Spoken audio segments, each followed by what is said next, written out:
All right, you guys can grab a seat. Thanks for taking time to hang out with each other and share. All right, so it is the new year. It's 2019. And I know every year it's like, oh, wow, I can't believe how fast this last year went. It's the new year. This is crazy. And I don't know about you. Maybe you're excited that the new year's here because maybe you're just really excited that 2018 was finally ending. Like, anyone feel like you barely made it to the finish line? You're just like, I'm exhausted. I'm done absolutely, especially getting through the holidays. Maybe some of you had a great 2018. You're like, yeah, last year was awesome. I wonder what this year is going to bring. But new year just kind of brings out this kind of new chapter of almost hope for us as people, right? You know, that new year, new me mentality. I'm sure you all got like postcards from different fitness centers because that's their slogan every year. New year, new you. It's time. Like, hey, half off of signups. Let's do this. And so it's this time to reevaluate and try to make life go better. That's what we look at with the new year. We think of resolutions. We think of health. We think of relationships. We think of personal time as a chance to almost like restart and recalibrate our lives. I was just doing some cleaning in my house, mainly because Danielle said enough is enough. If you don't take care of these boxes that have been sitting in here for months, I'm throwing them away. And so I went through, and there's some old stuff I didn't need anymore, and I found this really, really nice devotional because I remember getting it because I thought, someone gave it to me as a Christmas gift. It was super nice. It was this idea of going through some scripture, praying each day with some journaling and things like that. And I remember getting that gift. I'm like, this is it. I'm going to take time every day, spend time with God to pray, read the Bible. I'm going to do it. I grabbed this devotion. I'm like, oh yeah, I remember this gift. Let me see how well I did. I made it 3 days. 3 days. And it was a reminder for me that I'm not a big resolutions guy. I don't do very well with them and things like that. But we'd still look at the new year as this time to think, I want this year to be better.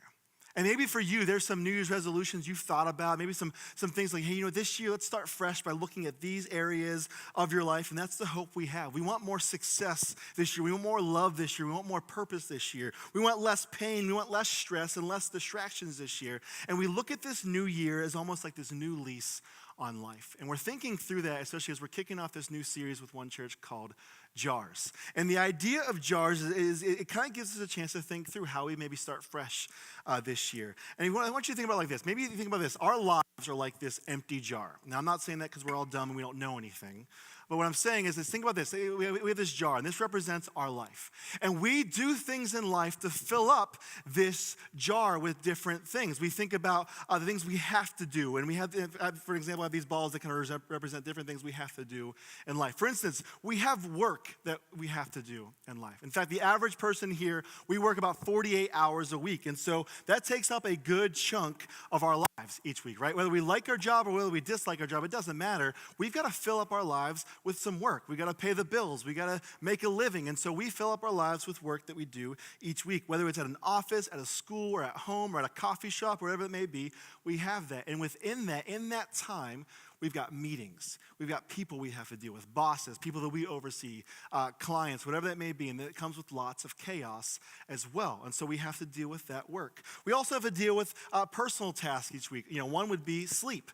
The recommendation for sleep each night is 6 to 8 hours. How many guys don't come close to that? Like that's sometimes way too many hands went up for that because that's just the truth sometimes. That we have sleep, we have to shower, we have to brush our teeth, we have to do stuff that comes up. We have to floss for at least 1 week before we go to the dentist, right? That way when he asks us if we floss, we're like, absolutely, I've been flossing every day for 7 days. That's what we do.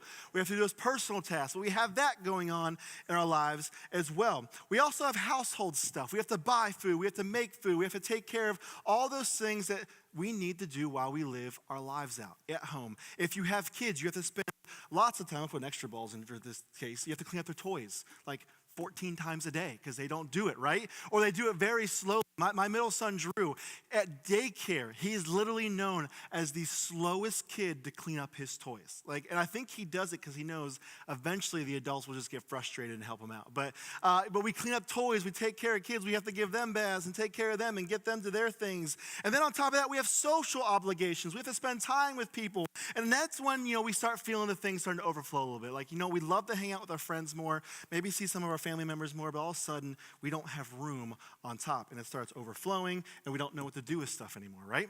We have that stuff. We have spending time with them. We have social relationships, and we do that in person or even on our phones. In fact, the statistics show now we will spend an average of 4 years on our phones in our lifetime now.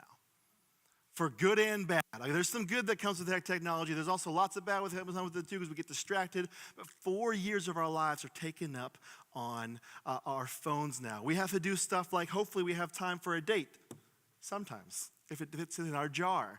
We have to take care of our kids' obligations and the kids' stuff. We have to spend lots of time trying to figure that stuff. We also spend lots of times in our cars. How many of you guys have like a commute of more than like 20, 25 minutes a day?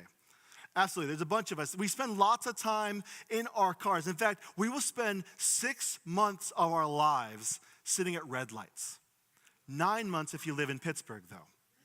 Seriously, so we have that to deal with. We have to take care of those things with commuting and going to work and all those different things that we don't have time for this stuff anymore. And then we want to do things like recreation. It'd be really cool to do some of our hobbies, right? Maybe you like to read. Maybe you can squeeze a book in like once this year, things like that. Or maybe you like going to the movies like maybe once or twice a year, whatever it may be. But you have all these recreational stuff you'd love to do, but guess what? There's no room in our jars to do this. Are you with me?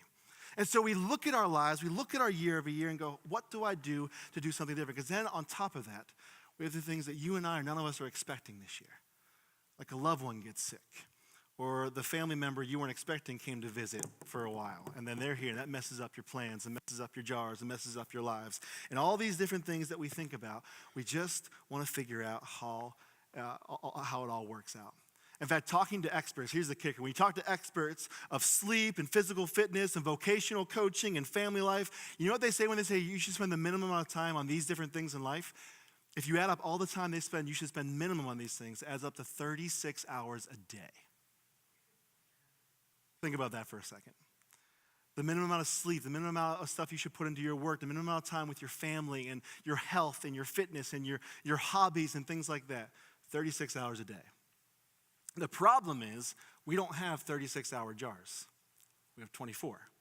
And this is why it feels like so often it's overflowing and we have no space to do anything that we really want to do in life. And it adds up, and there's the problem. And this is why our lives tend to feel busy, overwhelming, stressful. And on top of that, we didn't even mention the things that we're actually talking about in this series of what's really important to put in there. I didn't even mention that in the list that I just mentioned to you guys just now. We have no time and no room in our lives. But the question is we're going to wrestle with throughout this series is what if we could relook at it all?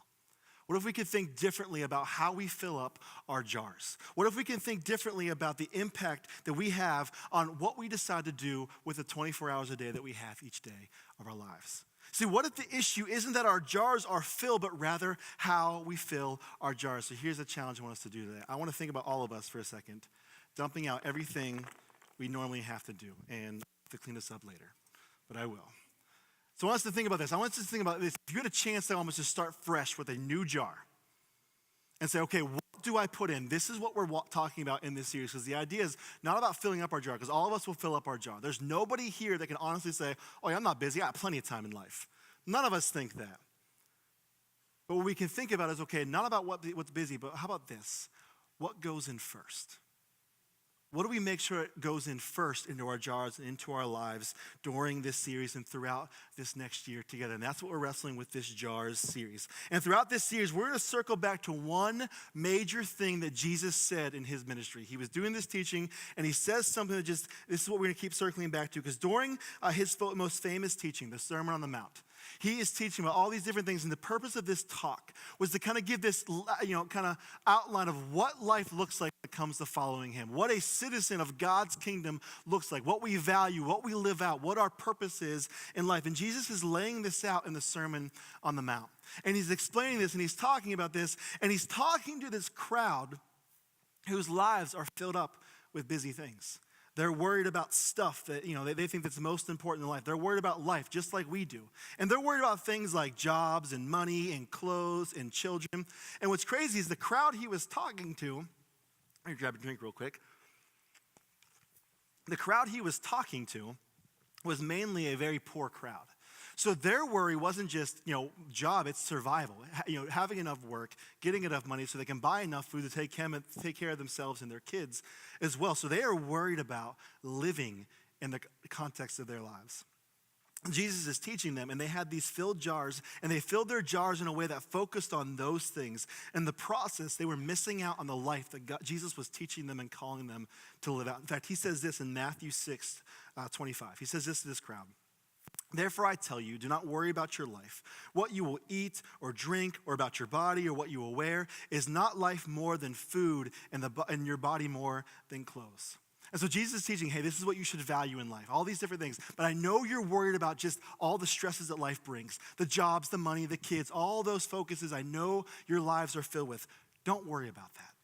He looks at this crowd and says, don't worry about that stuff because I know you're anxious about it. I know you're worried about it. I know you're thinking about it and praying about it and wondering, will you make ends meet this month and all those different things. He's saying, don't worry about the money, the food, the clothes. And the crowd's probably thinking, rightfully so, what are you talking about?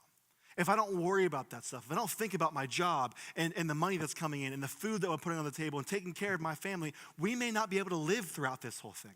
I have to worry about this. I have to think about it. And Jesus wasn't just denying their importance, but he was reminding them, listen, God knows you need it. This isn't some new thing that God's shocked. Oh, they need money, they need food, they need to take care of themselves. God's aware of it.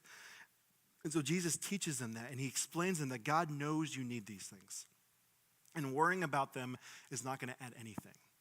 I mean, how many of you guys ever by worrying ever was able to make more money? Like all of a sudden you're sitting there worried at home, and all of a sudden like your bank account goes higher because you were worried. It doesn't happen, right?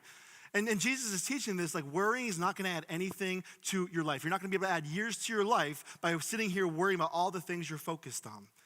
But he's teaching them we focus on something different. And this is the verse we're going to come back to throughout this entire series. He says later on in Matthew 6:33, he says this. Don't worry about that stuff, but seek first his kingdom and his righteousness, and all these things will be given to you as well. Jesus says that the first thing that we should fill our lives with, the first thing that goes in the jar, the first thing we focus on is not ourselves, not our jobs, not our kids, not all that kind of stuff. We are to seek God first. Seek his kingdom first, seek his purposes first, and seek his righteousness first. Seeking out to live what's right according to God's standards. In other words, we are to live as a citizen under God's rule and live out what he deems to be right and most purposeful. And in doing so, all these other things in our jars, the things we have to put in there regardless, they're going to get added to it as well. God's not telling you to ignore all the worries you have in life, like work and family and relationships and money and hobbies and all those different things. But he's saying, seek him first and his purposes and his righteousness, and everything else will get given to you as well. God is calling his people to trust him first, and other things will get added to that. And just to be clear though, in that, when Jesus is teaching this, he's not saying that if you have enough faith, if you just trust God in everything and you just seek God out, that everything will be perfect. That's not true. In fact, that's a very dangerous and unhealthy thing to believe in when it comes to God. Because a lot of times what we can think about with God, we just think, if I just do these things that I know that it's going to make God happy, everything else will be perfect. If I pray enough, if I go to church enough, if I'm nice enough, if I'm good enough, I do all that, then my dream job will happen. I'll find that's a significant other I've been looking for a long time. My kids will be well behaved. All these different things. We'll look for those things and we think that's what will take place as long as we just do enough, have enough faith. But that's not true. And Jesus isn't teaching that here. He's not saying, listen, if you put God first, everything else is taken care of. What he's saying is when you put God first, everything else comes into better perspective. When we seek out God's standards, we seek out to live what's right according to his purposes, all these other things start figuring out themselves. In fact, you think about it, because God says to take care of the poor and take care of the needy and take care of and love your neighbor as yourself. He teaches these things. When we seek those out and do that, all of a sudden we start taking care of ourselves and each other. And so he's saying is when you seek me first, I'm going to lead you on a path that all these other worries that you have, they're going to get taken care of. You're going to be okay. So when people seek God's kingdom first and try to live out the life that he calls us to, it leads us and others to having a more faithful and impactful life. And he's teaching that in his most famous teaching here. And so this idea of seeking God first and his righteousness and his kingdom, that's kind of the theme verse that we're kind of walking throughout this entire series together. Because here's what happens. When we seek God first and his righteousness, our lives change. So I have some other balls to put in to this jar. And the first one I'm going to do is a green one. Because what happens is when we seek God first, it leads to transformation. It leads to change. Now, I don't know about you guys, but maybe you're not a resolution guy like me. You didn't sit down and write them out and your goals and things like that. Maybe you are. But I know this about us as humans. None of us want to stay the same this year. I'm sure all of us can admit, I'd like to grow a little bit more this year. Not physically necessarily. I'm not looking for that. But I think a lot of us would admit, I'd love to grow in peace and patience and kindness. I'd love to grow in my relationship with my family and friends and loved ones. I'd love to grow in my faith in God. I think all of us can admit, yeah, I'd like to take that step this year. And here's the deal. It's like green is like this idea of change. Like right now, it's really dark and brown and disgusting out there, right? Like this is Pittsburgh right now. But hey, in a couple months, spring's coming, and green's gonna come, and we know we get excited about that because it represents change and transformation. And all of us would like a little maybe transformation this year. See, when we seek God first, we get to maybe have some transformation in our lives this year. When we seek him first, we will not just want to grow, we're going to grow. We all have junk in our lives. Maybe we have some habits and some patterns that aren't healthy to ourselves, to those around us, especially in our following of Jesus. But maybe seeking God first this year is going to lead us in ways that's going to help get rid of those things. It's going to lead us in ways that's going to help us desire to know God, to trust God, to follow him more. But here's the deal. When it's the idea of this seeking God first and like this idea of transformation, it doesn't happen unless we're purposeful with it. We've got to be purposeful with it. And the best way we can be purposeful with seeking God first for him to change our lives for the better is actually spending time with God. Because none of us accidentally just grew into be more of a patient person or a more loving person. Things happen and we allow God to work in our lives. So this only happens when we deliberately spend time seeking God first, and we have to do that by spending time with him. And we're going to talk about this idea a lot over the next few weeks, but this idea of actually spending and purposely putting time into knowing and following God. And the best way we can do that is through prayer and scripture. This idea of spending time each day, of praying, knowing God through prayer, this idea of reading the Bible and things like that. It's going to give us time to say, you know what, God, before anything else goes in my life, in my jar, I'm seeking you first. Maybe that's going to lead to some change and some transformation for me this year. We don't change if we aren't spending time with God, and this happens through prayer and scripture. And this is something Jesus did himself. In Mark 1:35, Mark records this. Very early in the morning, while it was still dark, Jesus got up, left the house, and went off to a solitary place where he prayed. Now here's what's crazy. Jesus was God in the flesh. Like he was God. And yet he still found the purpose and the importance of getting away by himself to go spend time praying to God, his Father, in his life. Because he knew the importance of it. He knew how it would keep him centered on God's kingdom, on God's righteousness, on his Father's will for his life. So he did that. And he didn't just do it there. He does that before he picks his 12 closest disciples that he was going to pour into and then unleash to go continue his mission across the world. He did it right before he fed, or right after he fed 5,000 people. He pulled this miracle off and fed 5,000 people with some fish and some bread to make sure they were full so they could stay there and continue to listen to his teaching. After that, he went and prayed because he was exhausted, I'm sure. He also did it when he found out his close friend and cousin, John the Baptist, died. He went away and prayed. Because what happens is life gets crazy for all of us. And our jars fill up really, really fast, no matter who we are in this room. And oftentimes what gets pushed to the side is the idea of stopping, pausing, and taking time to be with God each day. And when we don't do that, we miss this idea of seeking God first. And we miss this opportunity for transformation to happen. And Jesus does that himself, and he calls us to do the same. Because when we seek God, our lives change.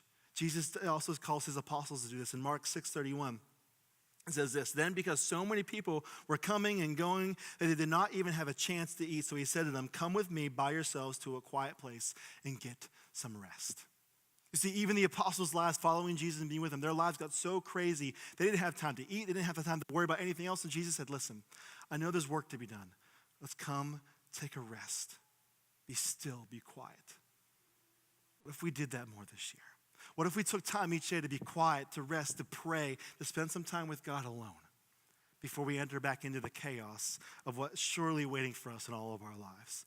This is what Jesus calls us to do because life gets hectic, it gets busy, it gets stressful, and our reaction usually isn't usually to stop and spend time with God. But Jesus sets that example and calls us to do that as well. When we do that, it's going to lead to change. It's going to lead to transformation. It's going to give us more peace, more patience, more kindness, more self-control, and more of the things that God is calling us to live out. So it leads to transformation. Also, seeking God first leads to love. Now, I have this orangish, reddish ball. I don't know. It's more orange now that I look in the light, but I'm going to call it red because, red is love. And blame my kids. This is the best colors they have. So anyways, but seeking God first leads us more to love. And by that specifically with the people in our lives. Because something else is true for all of us is all of us have people in our lives. So often those people have a direct impact on how our lives are going. Whether good or bad, they have a direct impact. They can bring joy and happiness and laughter. They can also bring sadness and pain and difficulty. And so much of our lives, we can look back at look past this past year, and we can think, okay, what was good and what was bad? And almost every single time there are other people involved in those circumstances. Why?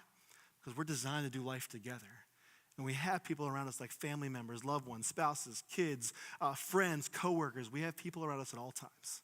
But when we seek God's kingdom first and his righteousness, it's going to lead us to love more. It's going to lead us to love the people around us better. Because oftentimes we give too much leverage to the people around us to impact our lives in negative ways too.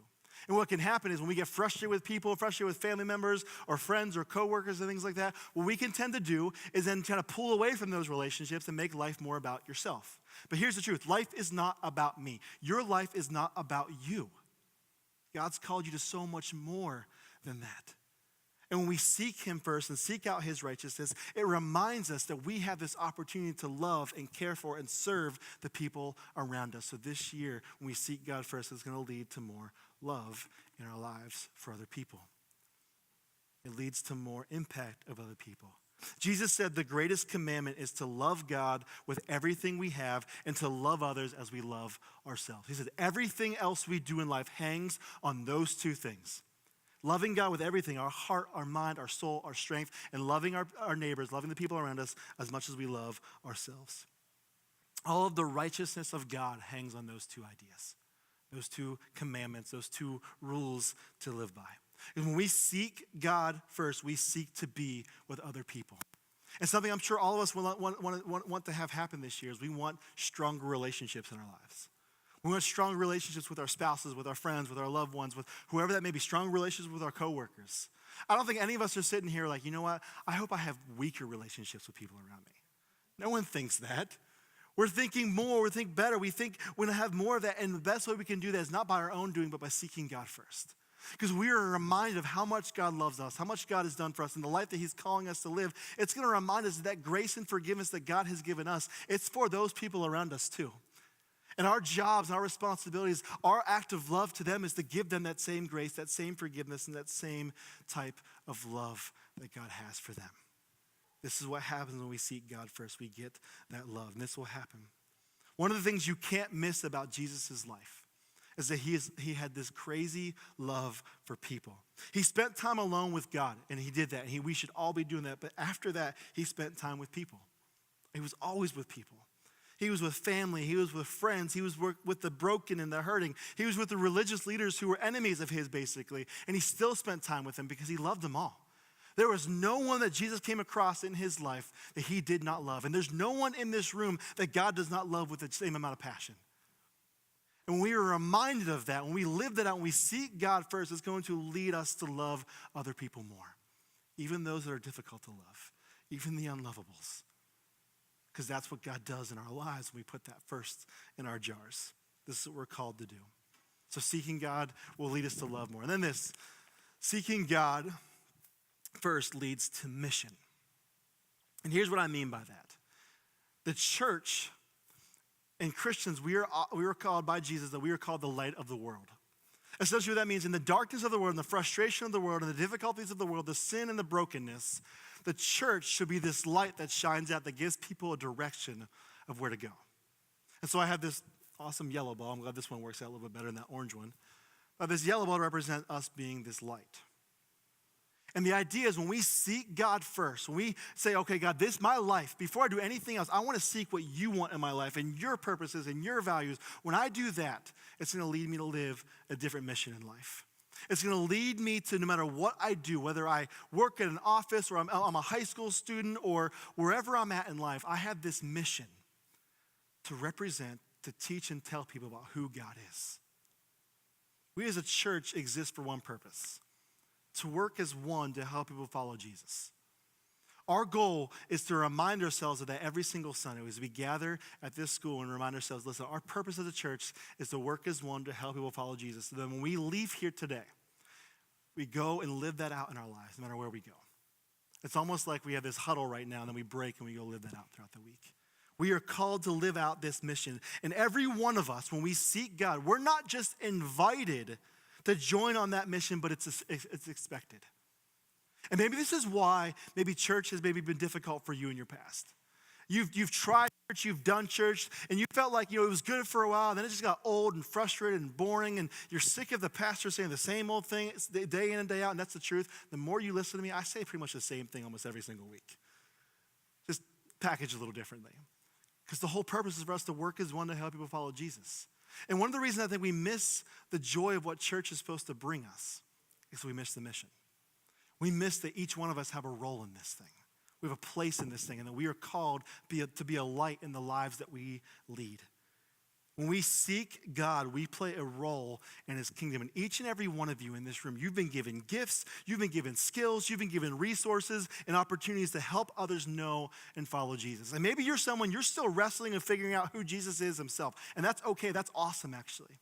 But actually I think sometimes when you're in that stage of life, you're actually the best people to help people follow Jesus. Because you're asking the questions and you're exploring just like your friends and family members who are asking questions and exploring are too. We live out this mission to live out what God is calling us to do. That can happen within one church in these walls each Sunday and outside of these walls each Sunday. That's what we're called to do. So when we seek God first and his righteousness, we start thinking, God, how do I live out your mission today? In my workplace, in my schools, in my neighborhoods, in my own home. On Sunday mornings when I'm coming to one church, who am I bringing with me to live out your mission? This is what we do. This is what we seek to desire as a church, and this is what can happen. And finally this, when we seek God first, it leads to joy. Now, blue was the only other color I had, so we're just gonna go with it. But we have this idea of joy. Seeking God will bring joy. Now, that doesn't mean everything's gonna be perfect. I'll emphasize that again. Doesn't mean when we seek God first, everything's perfect, because a lot of times we equate our joy with how life is going. If life is going good, then God's happy with me. If life's going frustrating, there's a difficulty in life, then maybe I did something wrong with God and we're frustrated there and it gets difficult. But the idea is that's not the purpose of joy. In fact, Jesus says this towards the end of his ministry. He's getting towards the end of his life. He says this in John 15:11. I have told you this. He's kind of almost encapsulating his teaching to his apostles. He says, I told you this so that my joy may be in you and that your joy may be complete. You see, when we seek God, it brings joy. Because here's the deal. Jesus is about to go to the cross. His life is coming close to an end at this point. He's working towards the finish line of his time on this earth. He's done all his teaching. He's teaching people what it looks like to know and follow God. He's this ultimate savior, this rescuer, this redeemer that we've been waiting for and hoping for, that the world's been hoping for since its existence. And Jesus says this, I'm telling you all this so that my joy may be in you, may be complete. And he's facing his death. That's not a joyous time, right? But Jesus is showing and teaching that joy is not dictated by our current circumstances, but by our ultimate outcome. And this is what it means to be reminded of when we seek God first. That our current circumstances don't define our status in life.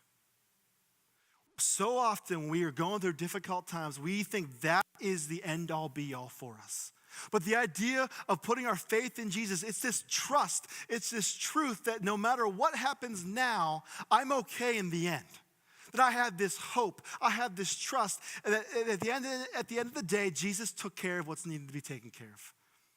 That I'm forgiven through Christ, that I'm giving this life both now and for eternity with God. No matter what happens now, my future is secure in Jesus. And it's that we can be reminded of having this joy. That no matter what's happening in life, maybe marriage is difficult, maybe work is difficult, life is difficult, even in the midst of difficult times, we can be reminded of, hey, Jesus is on his throne. Jesus died, he resurrected, he's taken care of it. And for that, I can have joy, even in the midst of difficult times. You see, when we seek God first in his righteousness, these things happen. And then on top of that, think about the work and the family and the stress and all that kind of stuff that's going to come regardless. In the midst of that, because we start focusing and seeking God first, all of a sudden our lives start changing. We become more patient. We start transforming to be more and more like Jesus. We start loving those around us even better because that's what God calls us to. We start being a light no matter where we are in life. No matter what our circumstances are, we start living out joy. You see, when we seek God first, this is what starts changing in us. When we put that first in our jars, first in our lives, all of a sudden things are different. You see, we can go through 2019 and start, thinking, trying the same old stuff, but it's not going to work. We need to be reminded of who God is, what he's done through Jesus. And here's what we need to remember when it comes to faith in Jesus. We don't have a distant God who doesn't relate to us. We have one that walked in our shoes and lived life just like we did. He knows and experiences our struggles and pain. He knows our good times and bad. And in the end, Jesus made a way for all of us to know joy now and forever. Through his death and resurrection, Jesus gives us the greatest love, the greatest hope, and the greatest joy we can have if we choose to receive it. So here's my challenge for all of us this year. Receive that joy. Receive that gift of Jesus. See, no matter who you are, no matter what your background is, your baggage, your behaviors, your beliefs, whatever that is, God loves you like crazy. And God worked so hard to make sure you knew that so that you could be rescued and restored back to the life that he's calling you to, that he sent Jesus to show that, to do that, to complete that mission. And what he's saying is, listen, our future's secure when you put your trust in Jesus. But in the meantime, every day, in and out, you need to be seeking God first. That's going to lead us to trust in the life that he's calling us to. See, in 2019, here's the one thing I want us to walk away with today. In 2019, our year will be decided on by what we spend our time seeking. All of us are going to seek stuff this year. We're going to put time and effort and resources into something. We're going to fill this jar really easily. It's already full. But our year is going to be decided on by what we seek first. Because that's what we worship most. That's what we love most. And so what do you seek this year? My encouragement for all of us is we're going through this series to be reminded each week that we should be seeking God first in his righteousness. What he calls us to live out. And in doing so, that's going to impact every other aspect of our lives. When we spend all of our time worrying about tomorrow and what's to come, we miss the life that Jesus is calling us to. And ourselves and the world needs people to take each day to seek God first. That's what changes things. That's what brings transformation and love and mission and joy. And that's what's going to change our lives and the lives of those around us. We don't have the time and energy to do everything. We just don't. But we do have the choice about what goes in first in our lives. So the challenge is, what are you seeking first?